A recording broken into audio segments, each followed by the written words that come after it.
What's up, everybody? I'm Caitlin. And I'm Nick. Thank you so much for tuning into Morning Breath today. If it's your first time and you're wondering what Morning Breath is, it's a daily devotion where one of our pastors and a co-host come into our studio, read a chapter on air with you guys, whether that's on YouTube, Spotify, or the radio. Yeah. And if you would like to find out more information about East Coast in general, you can go to our website, that is eccc.us, or download our app. Yeah, let's get into the chapter. You are listening to the Morning Breath Podcast. Please enjoy today's show, hosted by Pastors Matt and Jessica Stallbaum. Hey, welcome to Morning Breath. I'm Matt, and this is Jessica. What is going on? What is going on is we are in the book of 2 Samuel, chapter 14 today, and it is T-minus 3 days till your birthday, which is September 30th, which is Thursday, which is awesome. I love celebrating you. You're handsome. Thank you. You're welcome. I have the best birthday in my family because it's the first of 5. It is true. It So, starts it's the cycle. Oh, we haven't done much celebrating lately, and Yeah. then we get to celebrate mine, and then Adeline's comes on the 4th of November, then yours comes on the 5th of November, then our anniversary comes on the 8th of November, then Thanksgiving hits, then Hudson's is the 28th of November, and then Christmas hits, and then Reagan's is the 30th, so it's like... Of December, boom, yeah. boom, boom, boom, boom, boom, That was boom. impressive. I think you should get a round of applause knowing all those dates. I mean, I know, but like if you were to ask me what month and year you were born, I always go, I'm like, 11, 5, 83. Well, that is so cool. 8 plus 3 is 11, and I 8 know. minus 3 That's is how 5. I figured it out. That's cool. That's literally, I was like, how can I remember that? I love that. 8 plus 3 equals 11, 8 minus 3 equals 5, 11, 5, 83. But literally, like, you know, but I can remember all of that if I just don't think about it. Yep, you did it. That was really good. So, What have you been using on your skin? Looks amazing. what have I been using? Gosh, Bee do you venom. Really want to know? Yeah, tell the people. And we're on YouTube if you're If you're on the wondering radio right now and you're like, I I can't use see. basically a blueberry coffee wash at night, and then I cover my skin with Manuka honey and bee venom lotion, He's so telling the truth. and it works. And ask me how Otherwise, often would I look wash my 100. face. I would look straight 100. You do take good care of yourself. I wash my face like once a week. You should get on the Maybe. bee venom I train. I'm might. telling you, like something might. about it. It's like I don't know what it is. It's like I don't think I will, though, because literally every time you put it on, you're like, it's stinging. No, it's it stinging. doesn't. No, I don't. You Yes, out of you your do. mind. You've done that. I've done that, but I Not don't every do time. that. Not I every don't. time. I don't do this. Nope, you don't. That's what you think you would do Right. if you did it. That's not why what I will do. not. Yes. I actually like it. I like I the know. sting. I know. I enjoy it, Yep. and it works. So Yep. That looks great. yeah. It really does. Not just saying And that. like I felt like kind of weird about this, taking care of my skin, you know, because it seems like I don't know, it doesn't seem like something that I should do. But I was talking to this guy who's like a gator hunter, hog hunter. He's like had this big old like you know the swamp buggies that are like the wheels are like 6 feet high, and you ride through the swamp.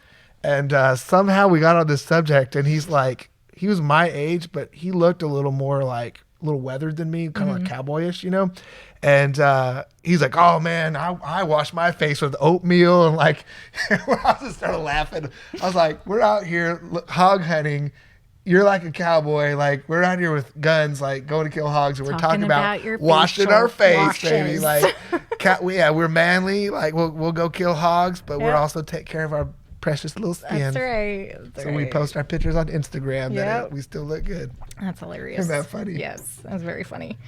So Luke Romanoff is our questioner of the day, and his question, by the way, need more questions. I'm out. So Nick at eccc.us, email questions.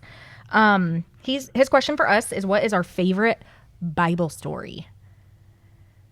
That's hard. There's so many good ones. But for me, and I always know the question, so I'll go first. The first story that popped in my mind when I was thinking about this is the woman with the issue of blood. And I love that story for so many reasons. A, she suffered with something for 12 years. And I can't imagine, especially in that day and age where hygiene was very difficult. And to have an issue where you're bleeding all the time, like that is, I can't even imagine like how hard it was to stay clean. And then the fact that she was unclean to people, couldn't be around people. And then the fact that Jesus was on his way to go heal a kid who was 12 years old, I think is really cool to think that as long as this kid has been alive, as long as this woman has dealt with this issue. It's very shocking. And the fact that he stopped on his way to go heal her, to heal this woman. And actually, she, with boldness, pressed through the crowd and she obtained her healing. Like, she apprehended what was apprehended for her. And I just love the whole thing. I love it. So good. I love it. That's really good. Is that yours too? You say mine too. Yeah, mine too. It's a wonderful story. No, I'm gonna say anyone that I watch on The Chosen. Oh, yes. It's like it's gonna be my new favorite every time, every single stinking time. We are in season 2, and I think are on like episode 4 or 5, and that show, man, we cry every time. Yeah, every time. It's so good. Also, I wish I had more time to think about this because I loved Hezekiah's tunnel in Israel. I thought that was really cool. Where it's basically this long tunnel that was dug out so that people could escape. And I think David actually used that tunnel to enter back into Jerusalem. I just, the last one on Chosen was amazing. It was the story came alive of the guy who was by the pool of Siloam, where he was paralyzed and he had no one to bring him in the pool. And you'll read that and you're like, you don't even think about it. But like, why did he have no one? He was a lame guy who had no one, like lame, like couldn't walk, paralyzed from the feet down, Not lame, like waist down. And he couldn't walk, and the story just comes alive. And you're just like, oh my gosh. And then, Jesus heals this guy and he stands up and he's questioned by the Pharisees. Because it was the Sabbath. And here's the thing that you kind of like, when I imagine that, I imagine he was questioned by the Pharisees very far away from that pool, because I'm just thinking like Merritt Island. Yeah. You go to the gym. He's at Rotary Park. It's a Rotary Park. Or I'm thinking Vieira, you're down by the avenues. Yeah. You're out by the pool. Like, these places were tiny. Yes. These cities were super tiny. Yes. Yeah. Probably one. I'm just saying, like, it just showed that the Pharisees probably were close. Yeah. Much closer. Yeah. Maybe even witnessed the act of him standing. And, yeah. I mean, just crazy. One that I love to this day is when the 4 guys let their paralyzed friend down on the roof. Through the roof, yeah. And the evidence that still exists today, like that their act is still, you can still find some evidence of that. It's not we don't know 100% where it happens, but they're pretty close. They know. Well, they found a village that had, and in that time, everyone would fix their roofs at the same time. So if like every 5-7 years, they're made of like thatch and mud and palm trees, all that stuff. And everyone would change out their roofs at the same time. And there was one city where this one roof had been fixed at a different rate than the other ones. Right where this would have happened. Yes. At Peter's mother-in-law's house, I believe. Yeah. Is where it was. And yeah. So that's probably where it was. And it was cool to see that. And they've built a church over the top of it. Yeah, with a glass floor. And you can look down into it to have that perspective of like him being lowered in as a paralyzed person. It's just amazing. I think too, I love the book of Nehemiah. I probably refer to that right now more than anything else. For sure. Just because it just seems like really That's evident. what season we're in. We're in a season of building. And we're in a season where people want us to get off the wall Sanballat and Tobiah. Like to argue with our enemies, and our thought is just like, I'm not getting off the wall. Yeah. To get distracted, I'm staying on the wall. A sword in one hand and a trowel in the other. I'm gonna fight, and I'm gonna be ready to defend the people of God, and I'm gonna build. I'm not gonna get caught in an argument.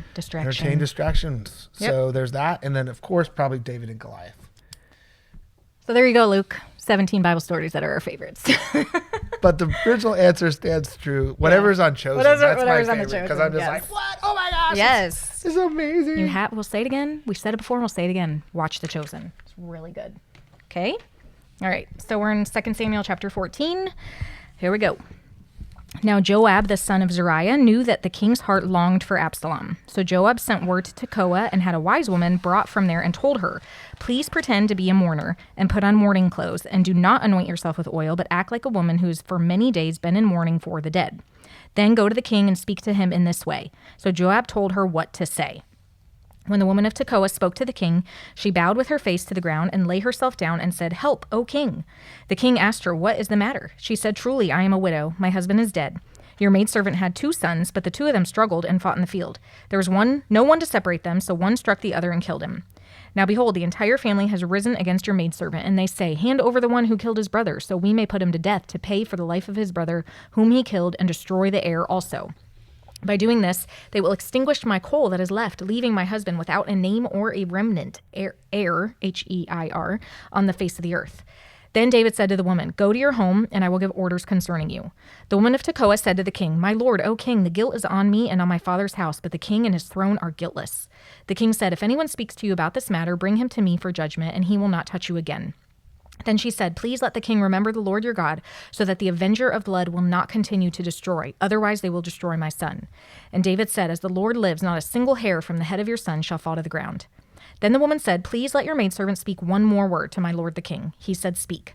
The woman said, "Now why have you planned such a thing against God's people? For in speaking this word, the king is like a guilty man, in that the king does not bring back his banished one. For we will certainly die and are like water that's spilled on the ground and cannot be gathered up again. Yet God does not simply take away life, but devises plans so that the one who is banished is not driven away from him. Now I came to speak of this matter to my lord the king, because the people have made me afraid. So your maidservant thought, I will just speak to the king. Perhaps the king will do what his maidservant requests. For the king will hear and save his maidservant from the hand of the man who would destroy me and my son together from the inheritance of God." Then your maidservant said, "Please let the word of my lord the king be comforting, for my lord the king is as the angel of God to discern good and evil. May the Lord your God be with you." Then the king answered and said to the woman, "Do not hide from me anything that I ask you." And the woman said, "Let my lord the king please speak." The king said, "Is the hand of Joab with you in all this?" And the woman answered, "As your soul lives, my lord the king, no one can turn to the right or the left from anything that my lord the king has said. Indeed, it was your servant Joab who commanded me. He put all these words in the mouth of your maidservant. In order to change the appearance of things between Absalom and you, his father, your servant Joab did this thing. But my lord has wisdom like the wisdom of the angel of God to know everything that's on the earth." Then the king said to Joab, "Listen, I will most certainly do this thing now. Go, bring back the young man Absalom." Joab bowed his face toward the ground and lay himself down and blessed the king. Then Joab said, "Today your servant knows that I have found favor in your sight, my lord, O king, in that the king has done the request of his servant." So Joab got up, went to Geshur, and brought Absalom to Jerusalem. However, the king said, "Let him go to his own house, and do not let him see my face." So Absalom went to his own house and did not see the king's face. Now in all Israel there was no man as handsome as Absalom, so highly praised for that. From the sole of his foot to the crown of his head, there was no blemish in him. When he cut the hair of his head, for at the end of each year he cut it because its weight was heavy on him, he weighed the hair of his head at 200 shekels by the king's weight. To Absalom were born 3 sons and 1 daughter whose name was Tamar. She was a beautiful woman. Absalom lived 2 full years in Jerusalem without seeing the king's face. So Absalom sent for Joab to send him to the king, but he would not come to him. Even when he sent again a second time, he still would not come. Therefore Absalom said to his servants, "See, Joab's property is near mine, and he has barley there. Go and set it on fire." So Absalom's servants set the field on fire. Then Joab took action and went to Absalom at his house and said to him, "Why did your servants set my field on fire?" Do you think it was that calm? Like, why did your servants set my field on fire? Why did your servants? Anyway, Absalom answered Joab, "I sent for you, saying, 'Come here, so that I may send you to the king to ask, why have I come back from Geshur? It would be better for me to still be there. Now then, let me see the king's face, and if there's guilt in me, let him put me to death.'" So Joab came to the king, told him. Then David called for Absalom, and he came to the king and bowed his face to the ground before the king, and the king kissed Absalom. Amen. Amen. Amen. I'm I already looked it up. I know what you're looking up. I already looked it up. Tell me. Yes. So I was going to save that, but we'll just do it right now. Okay. So you read stuff like this in the Bible, like 200 shekels and blah, blah, blah. And you're like, what does that even mean? And then usually I don't look it up because I'm like, whatever. But I did for you and you. So 1 shekel equals 11.4 grams. But since we're in America, I figured out how many shekels were in a pound, which is 453.6 shekels are in a pound. So this means that Absalom had luscious locks that weighed half a pound every year. He cut off a half a pound of hair every year. That's a lot of hair. And in chapter 4 chapters from now, I think the 18, like next Monday, we're going to talk about his hair actually snared him. Interesting, huh? That's why you should get a haircut. That's right. That's why you should go to a barbershop. That's a lot of hair, huh? Yeah. I never realized he was handsome from the sole of his foot to the top of his head. I'm like, I don't think I've ever seen any handsome soles of feet. Have He you? was also a foot model. Yes, no blemish on those feet. Isn't that funny? When you want to see what does that look like? I don't know. What does a nice foot look like? Like a sole? Like a foot sole? Like a whole sole? You ever seen one of those commercials where it's like you got to get the Calluses off? calluses off your feet? Yeah, it's true. I have. Just go watch one of those. You'll see. But usually those aren't men. Like there's Oh, such a you're talking about weird a man thing to with say nice about feet? men. He was so handsome from the sole of his foot to the tip of his top of his hairy head. So what stood out to you? Joab stood out to me as actually trying to bring Absalom back together with David, and he worked hard to do it. Yep. And just stood out to me that I think we need to work harder to bring people back together than we do to separate them. Mm-hmm. And it's easy to become like defensive and be like, "Oh, you hurt my friend? Well, I'm gonna hurt you." You know, like I'm a, like that kind of attitude. But if we could have more of that encourager's attitude, where we're bringing people back together, I think that would be helpful. And I think it's easy to create a punishment culture, where it's just like, you do something wrong, I will do something wrong to you. Yeah. Not that you can't be held accountable for your actions. That's not what I'm saying. But you create this over-the-top punishment culture. Instead, we could have a covering culture. Mm-hmm. And you mentioned it last week about how love covers, and that's something that it's like, is just God's been showing me that love covers, and like maybe I don't have that attitude very much of a love covering attitude, and sometimes I have that punishment culture mindset. And it's real easy in Christianity, especially the Christianity I was raised in, just to be very like, hunting down those sinners kind of mentality. And in fact, it's easy when you're an immature young Christian to be sort of the first one to pick up the rock to throw it. It's not good. Jesus, when the woman who was caught in the act of adultery was dragged out before him, he said, and they were getting a stoner, kill her. And he said, well, he who has no sin, go ahead, chuck the first stone. Come on. Mm-hmm. And it said the young man dropped the old man dropped the stones first. So the young man were like waiting there at the end, realizing, oh yeah, maybe I probably did sin, where the older guys are like, you know what? I have sinned. Like, I know I'm not perfect. And they're dropping the stones first.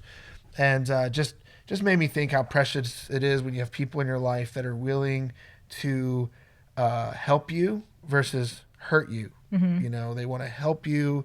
They want to advocate for you. I was reading the Bible last week that it says that in John, I think it's 2 John chapter 1 or 1 John chapter 2, one of those two. I sometimes have dyslexia with those things. But let's see, it says that even if you sin, you have an advocate, Jesus Christ, who goes to the Father. So like, don't sin. Don't sin. But if you do sin, mm-hmm. you have an advocate, which is Jesus. That's good. And he goes to the Father. So Jesus is your advocate. He is not the one trying to take you out, trying to kill you, trying to accuse you. And then Jesus said that I'm sending the Spirit of truth who will be your advocate. So it is 1 John chapter 2. My little children, these things I write to you so that you may not sin. And if anyone sins, we have an advocate with the Father, Jesus Christ the righteous. So, and I bet you that reference is right here. It's number 2, verse 1. Oh, it's not. That's okay. That takes me to Hebrews. You did flip right to that. That was crazy looking. Oh. That was amazing. That's from being in private school. Yeah. Doing Bible drills. Sword drills. Sword drills. Yes. Bible drills. Yes. We call it Bible drills. But yeah, like, turn to Psalms. Right in the middle. Yeah. Oh, so close. Got it. That's funny. That's a really good point. I like it. So I'm going to share my soap. Scripture, observation, application, prayer. And I picked verse 14 of chapter 14. And the verse says, we will certainly die and are like water that is spilled on the ground and cannot be gathered up again. Yet God does not simply take away life, but devises plans so that the one who is banished is not driven away from him. And my observation of this verse is that God's kindness leads to repentance. Like he devises plans to allow people who make massive bad choices, small and big. Like you said, even if he does sin, he advocates, he devises plans for people to not be driven away from him, like myself included. I remember gave my heart to Jesus when I was like 5, and you walk that walk and you kind of have to decide, again, do you really believe this when you're like a teenager? And you just walk through making different choices in your life, and you're like, you kind of push God over there. Like, I'm going to just not remember that, you're speaking to me, and I'm going to do what I want when I want.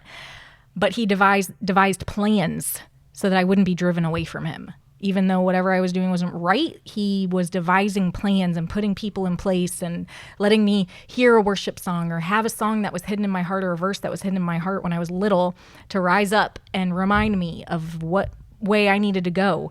And my application for that was to continue to pray that people would draw near to God. So people who I know have fallen away, people who know the right way and have chosen to go another way, like continue to pray for them, because God is devising plans so that they would not be banished from him.